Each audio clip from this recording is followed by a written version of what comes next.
Өрт өте ыстық, жарық және қауіпті құбылыс. Ол тез таралып, жылу, түтін және жалын шығарады. Өрттен әрқашан алыс жүру керек. Және өртті көрсең, бірден үлкендерге айту қажет. Өрттің әсері. Өрт ойыншықтарды, жиһазды, киімдерді өртеп жіберуі мүмкін. Ол көп түтін шығарып, жағымсыз иіс қалдырады. Өрт теріні күйдіріп, адамға қатты зиян келтіреді. Өрт үйлерді, ғимараттарды және ағаштарды зақымдайды. Сондықтан өрт өте қауіпті. Біз әрқашан сақ болуымыз керек. Өрт сөндірушілер. Өрт сөндірушілер өрт кезінде бізге көмектесетін батыр мамандар. Олар арнайы киім киіп, арнайы құралдармен өртті сөндіреді. Өрт сөндіруші болу үшін өте шапшаң, батыл және епті болу керек. Әрқашан өрт сөндірушілерді тыңдап, оларды айтқанын орындау қажет. Өрт сөндіру көлігі. Өрт сөндіру көлігі үлкен қызыл түсті машина. Оның жарығы жыпылықтайды және қатты дыбысы шығады. Бұл көлік өрт сөндірушілер мен өрт сөндіруге арналған құралдарды тасиды. Өрт сөндірушілер өзін қорғау үшін арнайы киім мен дуылға киеді. Өрт сөндіргіш. Өрт сөндіргіш өртті өшіруге арналған арнайы құрал.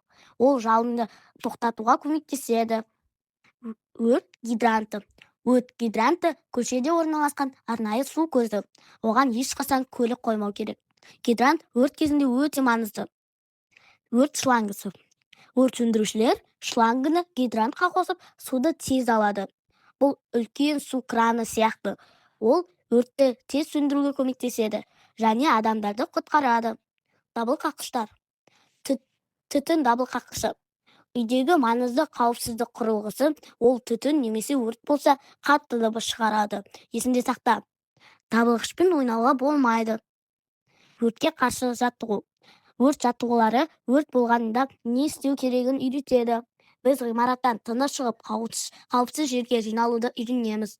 Бұл жаттығулар бізді нағыз төтенше жағдайға дайындайды. Тоқтап, жат, домала. Егер киімің жанып кетсе, мынаны есте сақта. Тоқта, жат, домала. Тоқта, қозғалмай тұр, жат, жерге жат, домала, жалынды өшіру үшін домала. Қашу жоспары. Үйде қашу жоспары болуы өте маңызды.